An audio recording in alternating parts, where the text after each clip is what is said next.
another episode of the Water from the Rock podcast, brought to you as always by the Calvary Baptist Church. My name is Pastor Tyler Robbins. With me as always is my brother Dustin Robbins.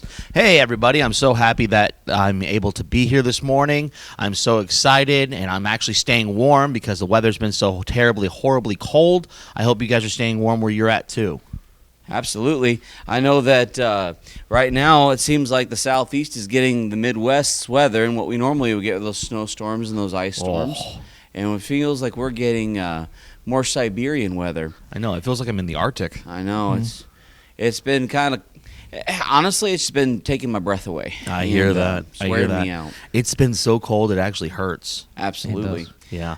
So how's everything been in the church this week? It's been good. Been seeing a lot of things done for the Lord, and be able to see God give our church gifts and do well by us and provide for us in ways that we would even plan. And God has done a lot of great and wonderful things. And that's awesome. And I've been able to. We've been going through and looking at the building and planning our spring projects, and this is something that was something that the old pastors used to teach. You always want to do an outside project at least once a year because it shows your church is still alive. And you want to do indoor projects once every couple of years, and you want to do a complete building overhaul every 10 years. Yeah. And I'm not looking for a complete building overhaul, but I'm just going through, and there's things that need done, like resealing the parking lot and stuff like that. I'm just getting quotes together and planning so that way we can make a educated guess or educated decision and try to follow the Lord on those things. That's awesome. And just planning for spring. I'm super excited about it. Can't wait to help out and join in the fun. Absolutely. So this is our last week of missions, right? It is. It is our last week of missions. It's our last missions week. And with us today is Brother and Mrs. Johnson. Hello, Brother Johnson. Hey, how y'all doing? Hey, Miss Johnson. Good to be here. Nice to meet y'all. And my wife. And my little boy James, if he ever decides to talk. We'll Hi, James.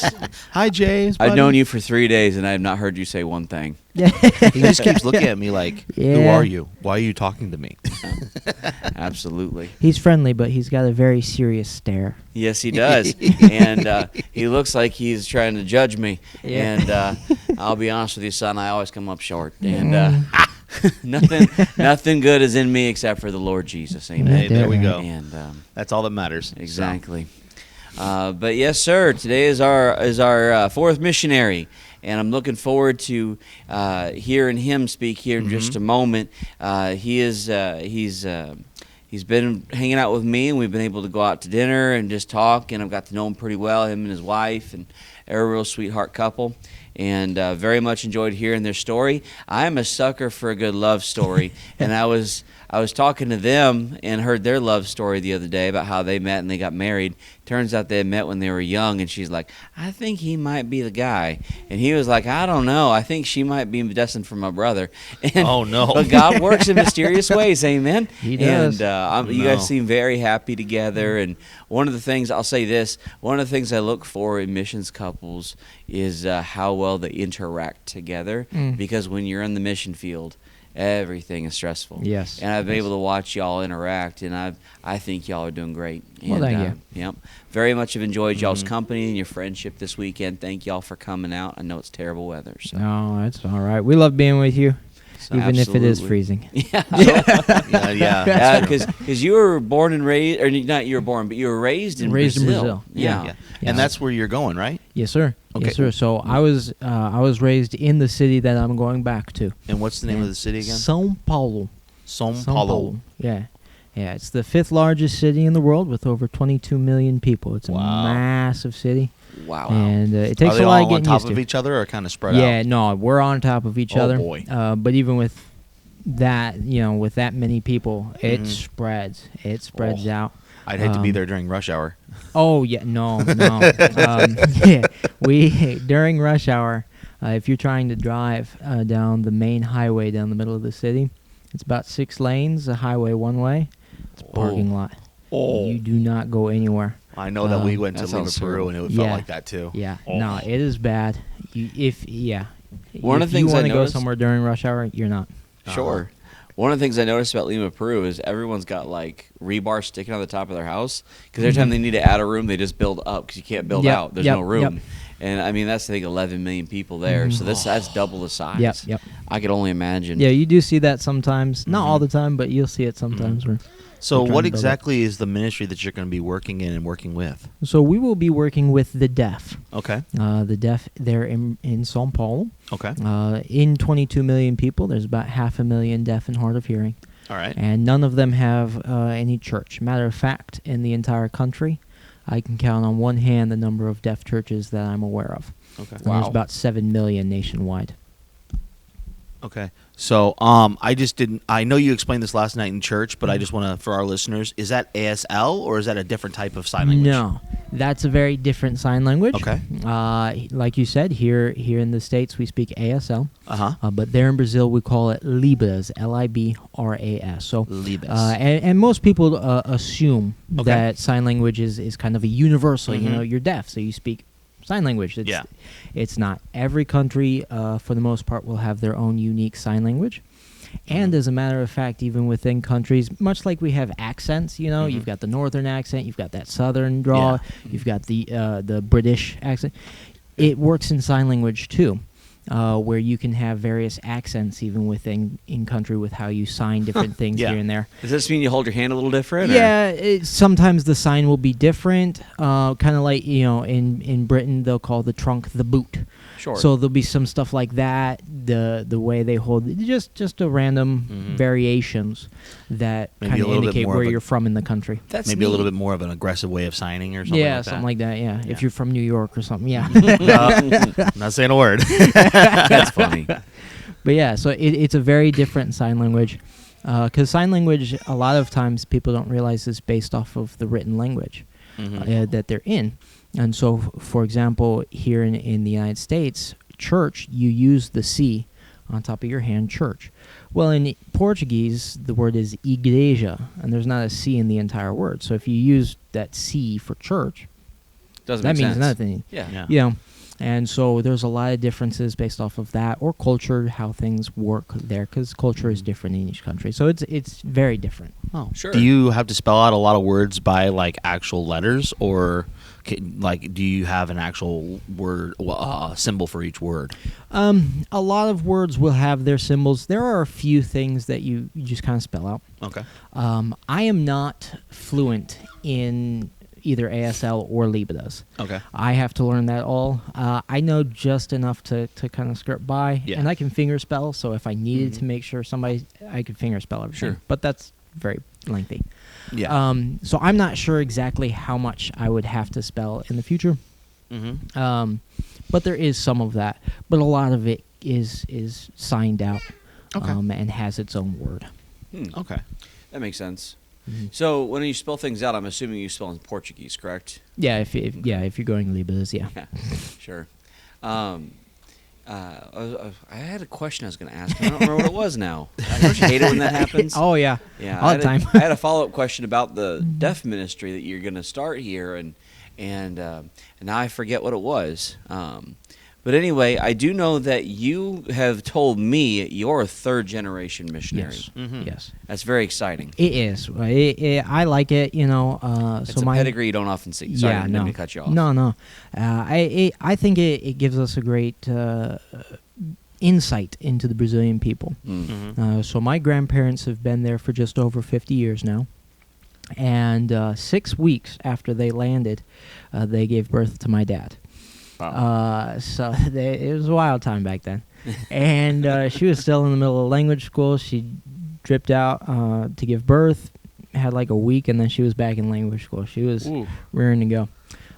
So Dad is actually a dual citizen. He's American citizen Mhm. and Brazilian citizen, and that gets passed down. Mhm. And so Dad and Mom went to Brazil in 2005 when I was about 7 years old, and I stayed there until I came back for college, got married, Mhm. and now we're headed back there. And so and beyond that, I've got two uncles and a brother that are there. So there's a huge heritage of Johnson missionaries there in Brazil, Mhm.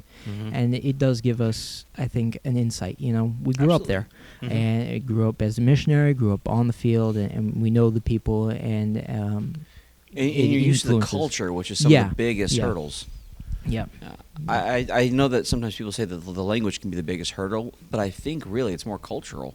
Mm-hmm. I think that's a big shock for a Yeah. lot of people. Yeah, it's something BIMI especially tries to make us aware of, something called culture shock. Sure. And I have a sermon on prayer that I go into it a little bit, but culture shock is basically when vacation turns into reality. Yeah. And every country's different. It's so we talk about 6 lanes of highway that's a parking lot and all this kind of stuff. And wherever you go, there's going to be so many differences. Mm-hmm. And it is a shock. And every missionary goes through it, and I have seen missionaries leave the field because it's just such a It's overwhelming. whoa. Yeah. And of course, you're right in there. You can't speak the language. Language does play a part in it, where while you're dealing with all of the shock and while you're dealing with all of the difficulties of it, you can't talk to anybody. You can't make friends. You can't explain what's going on to anybody there, and anybody back home doesn't You really just feel understand isolated. it. Yeah, it's very isolating, very difficult. Yeah. And so we're lucky. Of course, I grew up in it, so it's still going to impact me. Just because I grew up there doesn't mean that I'm exempt from it all. I actually get it both ways. You live in Brazil long enough, coming back here, I get really sick on the food when I'm first Oh, coming sure. back. A lot of sugar, a lot of salt, a lot Yeah, of fat. yeah. Lot of Because grease, there yeah. in Brazil, we don't have the GMO stuff and all that.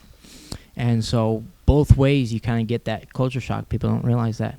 But Becca, of course, not having grown up there, she's going to get hit. Ooh, And boy. it hits everybody different. You can't Mhm. predict it. But we are lucky, working with my parents there.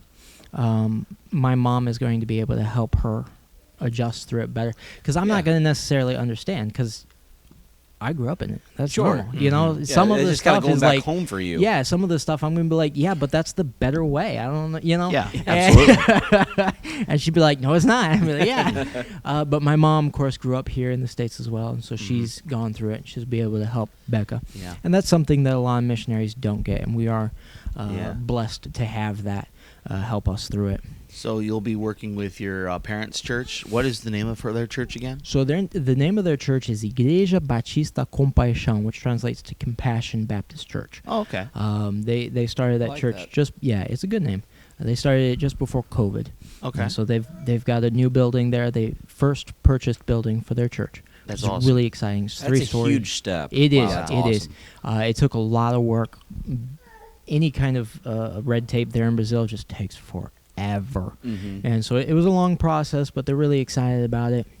And it's giving them room to expand and grow. And we'll be in there and starting the deaf ministry there in that church and building it up. And so that it's very exciting for us. That's awesome. I do have actually a couple of questions for you. So, number one, growing up, did you guys speak Portuguese in your home, or was your home English, but you learned because you had it everywhere outside? Right. We did English in home. There are some missionaries that do Portuguese home. I know there's another missionary family, multi-generational, the Barretts, and I'm pretty sure they've married into Brazilians and all that kind of stuff. Sure. And they're speaking Portuguese in home. They're But there we- to stay. Yeah. Oh yeah. We were more English in home. Mom she needed that much to feel some kind of familiarity, and so we'll probably do that ourselves as well. Speaking English at home and kind of Portuguese out. Sure. about. I have a missionary friend that was on the field for only a few years, and one of the things that really limited them was the isolation that you're talking Yes, about earlier. yes. That is something very grueling It for is, missionaries. it is. Yeah. And they even went through language school. They could speak the language. They had no language barrier, but there was just an isolation that was felt. Yep. And I'm glad that you guys are going to be able to overcome that with your Mhm. family being Yes. there. So I have a question about your dad, though. Your grandpa was a missionary to Brazil. Your dad was born in Brazil. Then at some point he moved back to the United States, and then he went back when you were 7. What brought him back here? Was he just not sure that was his calling? No, or- it's the same as me. We're basically going through the same situation, where he came. He knew he was called to missions. He came back for college and for the education and the wife. And I get that. Yep. And so, but as soon as he was done with college, basically he jumped right into deputation and headed back. So it's basically the same story for both of us, even in the fact, both of us grew up in Brazil. We married American women. Sure. There's a lot of similarities between my dad and me. Yeah. So is your dad and your grandpa BIMI as well? Yes. Okay. Yeah. Now, the family has always been BIMI. BIMI has always been very good to us. Sure. One of the great things about BIMI is that it is run by former missionaries.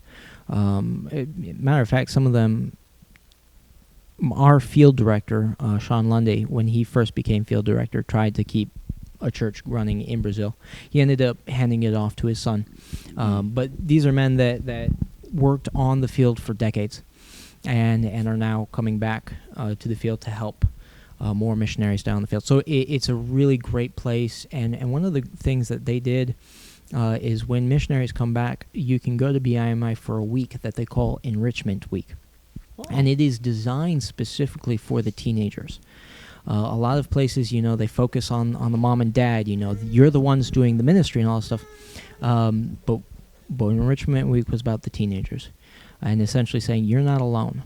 Because it came as a teenager, we become what are known as third culture kids. Mm-hmm. We have a little bit of the American culture, but we also have a little bit of the Brazilian culture. And so wherever we are, we feel a little isolated because of that. And so that gave us an opportunity to say, hey, there's more like you. They get it. And we go together, and they raise money, and we go to Six Flags Over Georgia, and we go bowling, that's fun. And whitewater rafting, and all this kind of stuff. Just huge activities. And within the first night was always bowling, and we were all best friends by the end of the night.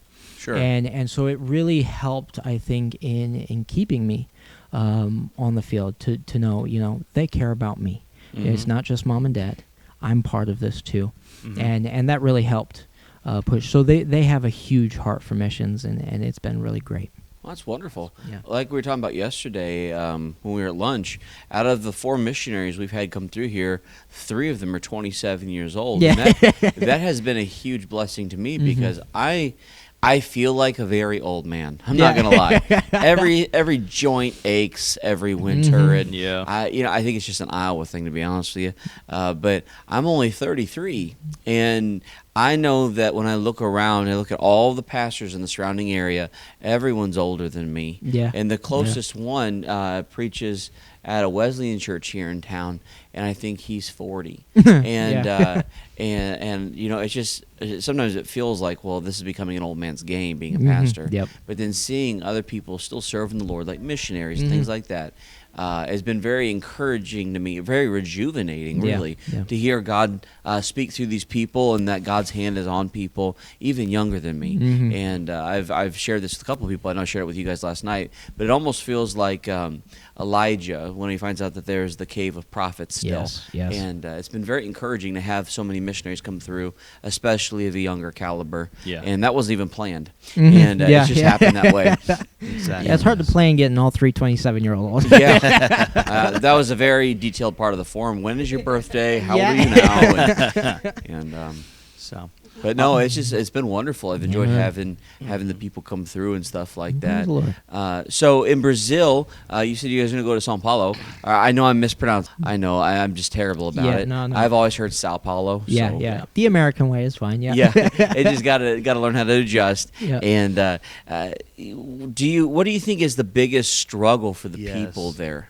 Because like everywhere, like excuse me, I don't mean to cut you off there. I'll give you an example though. So like certain places in America are known for certain things. You think of Vegas, you're thinking about gambling. Yeah. You think about St. Louis, you think about Budweiser. You think about the Northeast, you think about like the mob or whatever. What do you think is a big problem for the area that you're trying to reach?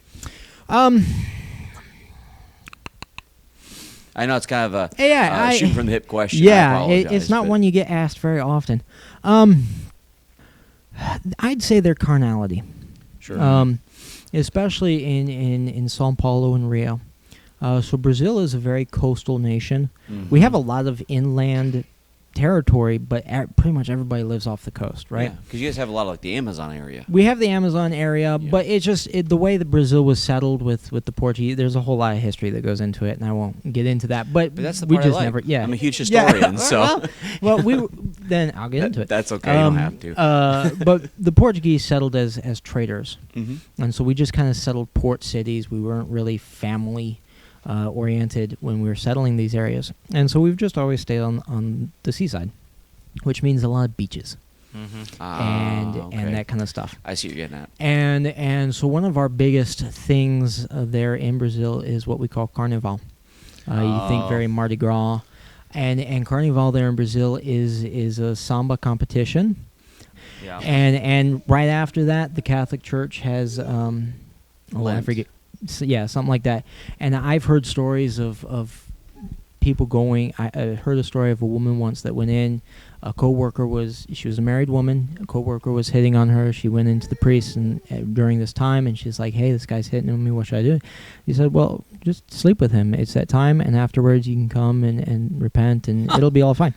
And, boy. and so Wow. you've got that kind of mentality, just that party atmosphere that is there prevalent. kind of going off of that, is there a lot of infidelity that goes on in Brazil? Do you see that as a big problem, or are they more monogamous? We actually run into a separate problem, which is people not actually getting married. Oh. So they live together and they're essentially married, but without there's saying no I do. there's no legality to it. There's no So they can do whatever they want. That's kind of the way and- America's going. Yeah, Mhm. unfortunately. And so there's to that end, but technically they're not cheating because they're not married, Sure. And so there is a big problem with that runs rampant there. And so do you find that that's also true for the people you're trying to reach, like the deaf people? Are they treated the same way, or are they more cast off and ignored? They're more cast off, and I think this is true around the world. But any kind of disability, whether it be deaf, whether it be autistic, whether you name it, Down syndrome, all that kind of stuff, they all get cast off, and in Brazil is very much true. And in Brazil, a lot there's a mentality that, and again, I think this is a worldwide issue, where people assume that they can't learn because they have a mental disability, Mm-hmm. and so they don't try to teach them. Well, if there's any kind of barrier, it's just Mhm. you feel awkward. Yeah. I mean, like we had a deaf person who used to come to church here, and I learned how to like finger spell on Mhm, ASL. I've learned some of the symbols and signs and stuff like that. But I would just look at that person and just awkwardly smile because I'm like, I don't have know trouble what to do. Yeah. communicating with Yep. you. Yep. And I know them and get way over my head. Yes. It's, And- it's not like I don't care, but I don't. I don't know how to communicate, approach. Yeah. Exactly. Yeah. And so Yeah. I would just tell that girl, 'cause she's a girl on our bus ride, I'd be like, Jesus loves you. And that's Mhm. just what I'd tell her, just Yep. over and over, Jesus loves you. And I would do whatever I could. But like you said, it's just if there's an awkwardness and there's an informal disregard. Yes. Yeah, it's Yeah. not like they're trying to be rude. They Mhm, just, mhm. Yeah. you know. Yeah, and this is very true. We not necessarily meaning to, but it's easy to isolate them because I don't know how to talk to you. I don't know Mm-hmm. Yeah. how do I approach. And I feel it. I've had that issue. You come up to put somebody. And you're like, do I ask about the thing? Because sometimes you have questions like I don't know if it's polite to ask or not, or Exactly. And so there's a lot of that kind of stuff, and it is very isolating for those communities and for the deaf included, where and it can create issues with trust, and that is something that we'll have to deal with in trying to reach them. Is they're not necessarily the most trusting because of that kind of repeated approach to them. And so it is an issue, and but we're hoping to be able to. And it's a thing of longevity.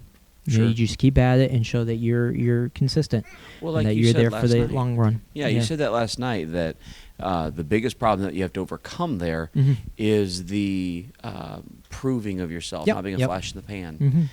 And that is Yeah. a problem, I think it's almost universal. Yes. Yes. But Yeah. I Absolutely. do see what you're saying, though. Mhm. Yeah. I know that when we had another missionary go into Brazil, he said that whenever they're there, people are friendly enough to talk to you, but it's not like in America where you try to share the gospel with them and they're like, all right, whatever, and it's 5 minutes, you're in and out. Oh, yeah, no. There it's No. hours and Yes, hours, and yes. they're happy to talk, but they don't want to talk about God. Yep, And, yep. you know, and Yep. I understand that is a huge hurdle to overcome. It I is. can only imagine trying to sign everything, too. Oh, yeah. know? Yeah. It That- is a long haul. So, with that being said, though, what are your guys' plans, your goals for this year? Yeah. I know that you wanted to get back out there this year, right? Yes. So my wife is expecting our second child. Oh, well, congratulations. Thank you. Yep. And so we were originally planning on heading out in June. Uh-huh. But new baby is coming in July, and Uh-oh. so travel's a no-go. And so our current plans, we've just had to change them over this past month, but the current plans are to give birth here in the States, and then we'll get the documentations for Mhm. the new kid, and then And we'll that head includes out. dual citizenship, right? Yes, yeah. Okay. Because Um, I do have a question about that in a mhm. minute. We'll circle back Yeah, around. yeah. So we'll do some. We're going to be talking to a lawyer. We might do just kind of like visa stuff to get in the country, and then Mhm. do all of that finalized paperwork in Brazil. Because Yeah. I've heard sometimes that missionaries might have to double do it if they try to do it here in the States. Brazilian government is bad at communication with itself. Mhm. And so, but anyways, we'll get the documentations done and then head straight out once as soon as we can. So we're Okay. probably looking like early October or something like that. Okay. And then we'll head off, and then pretty much straight away we already have a Portuguese tutor for Becca and myself. Technically, I speak the language, but I never went to school for it, so I don't know the grammar. Oh, Yeah. Gotcha. And one of the big things that we're wanting to do in Brazil, outside of the deaf, is translating materials. We don't have good materials for the Brazilian people to read on any topic. Again, I can count on one hand the number of good books that Brazil has when we first got there in Brazil. And so we're working on translating that, and I want to be able to hopefully proofread and stuff. So I need the grammar. Yeah. And so I'll be taking those lessons, and then of course Becca will be learning the language as a whole and the grammar, and so we'll be joining in a few classes together. And that'll be straight away. We already have the tutor for that, and that's all set up. And then we will also be learning the sign language. We don't have that as You set have up, a but- rudimentary understanding, but Yeah. you want to become fluent. yeah. Yeah. And so I'll be talking to some people as we get closer to actually leaving, and that first month figuring out where the best place for me to learn the sign language would be. And so that'll take about probably a year and a half, something like that. That would mostly just be kind of learning the languages and settling in. Kind of Ne- establishing yourself. Yeah. Now, speaking the language, I'm a bit rusty. I've been here in the States for about 10 years, and I haven't really used my Portuguese. But it shouldn't be that long before I pick Get it up back into it, again. yeah. And so pretty quickly, I'll be able to start with the hearing portions, maybe teaching Sunday school, running the kids' class or something like that in the church to get back into the swing of ministry and stuff. Yeah, and get then, back on the horse. And then eventually building that deaf ministry. Right. So you said earlier that the dual citizenship is something that can be passed down. Mhm. Is that so? Like in America, you have to be born on U.S. soil Mhm. to be a full U.S. citizen. Your dad, did he have the option to be a full Brazilian citizen then because he was born there, or did they just because he had an American lineage, he was automatically a dual citizen? I know it's kind of a legality question. It's harder. But Yeah. I think that if you really wanted to, you can choose when you come of age to drop a citizenship. Okay. So when Dad turned 18, and when I turned 18, I think we had the choice, but you don't have to. Sure. There's that option, but it is something where because he was born there of American, and I don't know how exactly it worked back in the day. This is 50 years ago, but I assume there was a decent amount of paperwork that went into it. Oh, always. Yeah, but As long as mankind's been able to write, it's Yeah. been paperwork. yeah. So that, and like it said, it gets headaches. passed down because I am. He's a Brazilian citizen, and so being his son, I can be a Brazilian citizen. Sure. Right now, James does not have his paperwork done, so just because he's my son doesn't make him a Brazilian citizen necessarily. Okay. So he Tell him was to born. get his crayons out. Yeah. And, So we will be working on getting that done, but you do have to put in the paperwork to get that done. Unless Sure. he's born there, then yeah. So there's, like you said, there's a whole lot of legalities to it, and Brazil has a fun little habit of just always changing their laws about everything. And that's true about city. I think at one point I kind of lost the ability to be dual when I turned 18, but it didn't last for very long. It was so confusing. that's odd. Yeah, so Brazil loves to just change things up. They're doing it right now. They're constantly in flux, so it's hard to say exactly That's what had bureaucratic happened. job security. Yep. Yep. Also And- a giant pain in the head, so probably Yeah. Tylenol and ibuprofen security right there. It's such a problem in Brazil that we have all the missionaries kind of banding it. We have a lawyer specifically for all of the Really? documentation stuff and getting Wow. the containers into port. Is that And all- intense? Yeah. Wow. Yeah, because it changes so often and it's so confusing. We have a lawyer that we go to and contact about all this kind of stuff that That's helps us out, crazy. just because it's always changing. You don't know Mhm. from one year to the next if it's going to be the same. That's crazy. So, so when you get there and you get Mhm. established and you start off and you get off running, what are your goals that you'd like to see accomplished while you're there? Right. Obviously, biggest and most important is building that deaf church, that Of deaf course, ministry, and building that up and out. But on top of that, me and my dad both have a huge heart for training. Brazil does not have any kind of Bible college or proper Bible training, Okay. you know. And like I said with the translation stuff, we don't have materials for it, you know. And so we're really looking to build that up and to get the translation work up and really get a full library. We have a lot of permissions already from several people, good authors who have written good stuff that we want to translate. And right now we're aiming to get about 2 books per year out. Wow. And so that's a long-term goal that we have. We want to get that stuff out in various ways. My mom is writing a homeschool curriculum that is Bible-based in Portuguese. We want to get these books out, Sunday school curriculum. We even we're working on building up an online radio for Brazil. All kinds of that'd be different awesome. stuff to try to help get information into the people's hands, whether that be to help them be better Christians as a whole, better parents, or to be pastors. And that's a big thing, because right now, you know, if they want to go to a Bible college to really learn to be a pastor that way, they have to leave the country. They have to either come here to the States or go to Mexico, and sometimes that works out. I know a young guy currently finishing up college, just got married earlier this month. He was able to come, but it is a difficult thing to be able to get out of the country and to get those visas, because so many Brazilians want to come here and stay here. You know, and Brazilians like to break the law, so so it can be very difficult.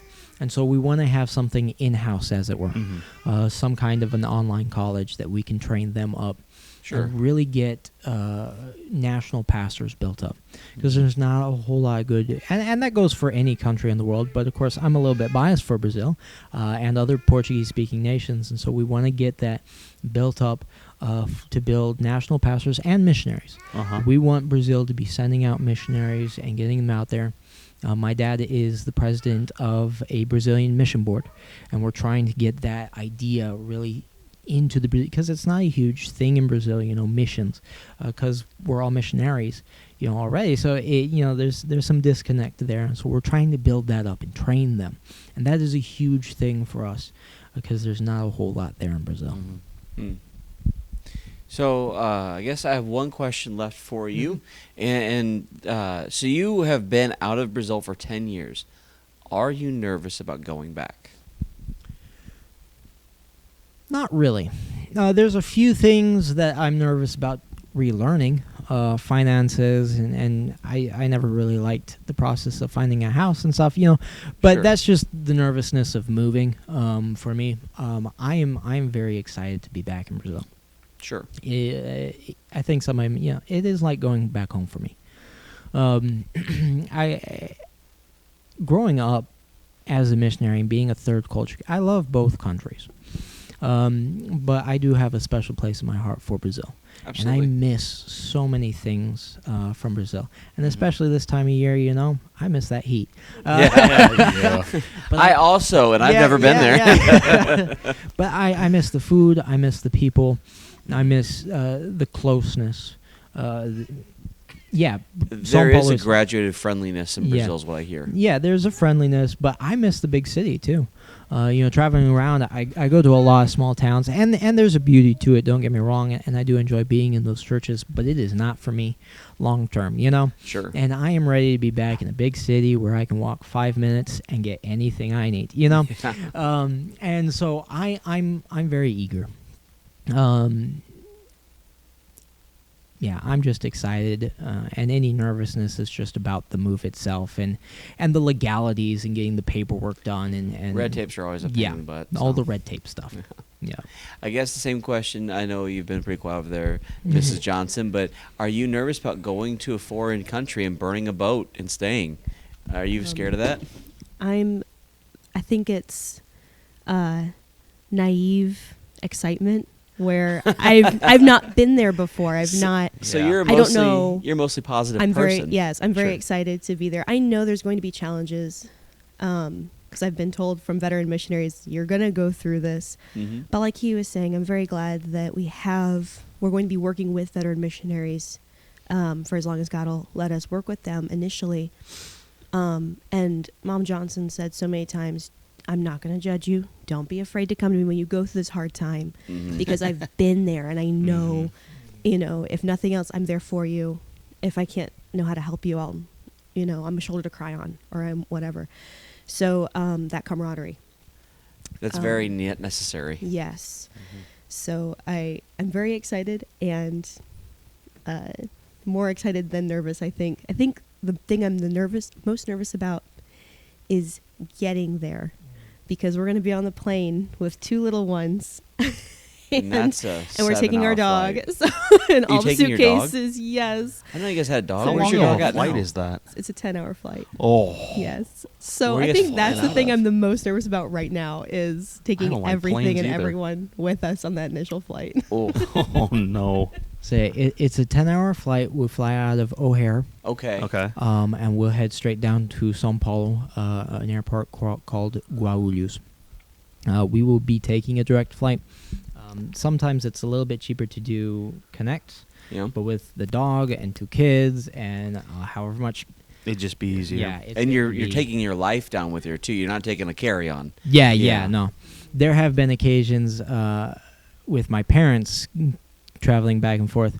It's a little harder nowadays because after COVID, all the baggage prices went up. You can't take as many bags anymore.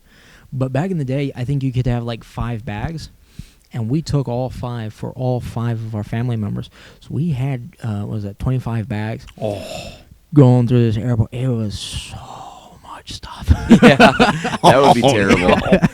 Yeah, and now this first time, we have the container. A lot of stuff goes in that, but even still, there's a decent enough amount of stuff that will have to go in suitcases because it is moving everything. Sure. Are you talking about a shipping container? Yes. Okay. Yeah. So is that all going over there first, and then you're gonna fly over? Because I'd hate you to get Yeah. there and have to wait. Where in the world is this container? Yeah. Where's my espresso maker?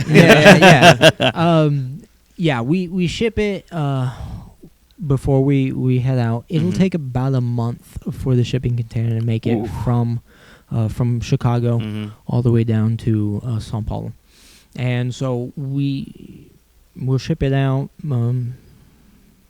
shortly before we head out. There'll be some hiccups, with timing things, because once we get there, we have to find a house, and so it might be that we'll kind of just dump everything at the church. Sure. For Surprise. a little bit. Yeah. And so that moving process it's a lengthy one. Yeah. And it's been even lengthier for us because we moved out. When did we move out of our house? April of last year. Yeah, April of last year. So it's been a while that we've already not been with a house. Oof. And so it's a long haul. But I have found that having the shipping container does a lot. Mhm. And this is getting off, on mission stuff, but people don't realize how much value sentimental things are. Yeah.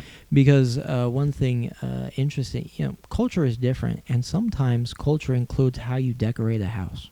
Mm-hmm. And that is hard, especially on the woman if she's staying at the house most of the time, taking care of the kids. Because in Brazil, we don't hang things up. We don't have pictures and all that kind of stuff. And so you need a little bit of touch of home. Mm-hmm. Because that isolation, like we were talking about earlier, you need something to feel somewhat comfortable and at home. And now there are some women that can go out and just assimilate, and it is fine for them. But my wife is not one. And so that kind of stuff really helps, bring that touch of home and bring that stuff that you're used to. Sure. I really appreciate you coming in today and sharing all this. Yes. I know you guys got to get on the road and go to your next place here, and I want to be respectful of that. Thank you so much for coming in today and sharing your burden, Yeah, brother. thanks for having us. We And, enjoyed it. It's been a joy to have you guys here this weekend, Yes. and I hope you guys have safe travels as you Thank move you much. forward. Absolutely. And, anyway, guys, thank you for tuning in today to another episode of the Water from the Rock Mhm. podcast. I hope it's been a blessing to you, and I've really enjoyed doing Missions Month here, and yeah. really It's been looked great forward. and blast. Absolutely. I've really looked forward to speaking to all these missionaries and seeing their burdens. And Mhm. if you'd like to know more about them, please contact us through our website, bytheblood.org, or on our app, Water from the Rock. And I'd be happy to get you their contact information. That way you can start to understand the burden of the world. There are so many people out there who need the gospel. Absolutely. And anyway, I want to invite you guys, like I said, to if you have any more questions about that, or if you have any questions about anything in general, or if you need prayer, to reach out to us. And we'd be happy to put you on a prayer list and do whatever we can to help you succeed for the Lord. Yep. Remember, the Lord loves you. Have a great day.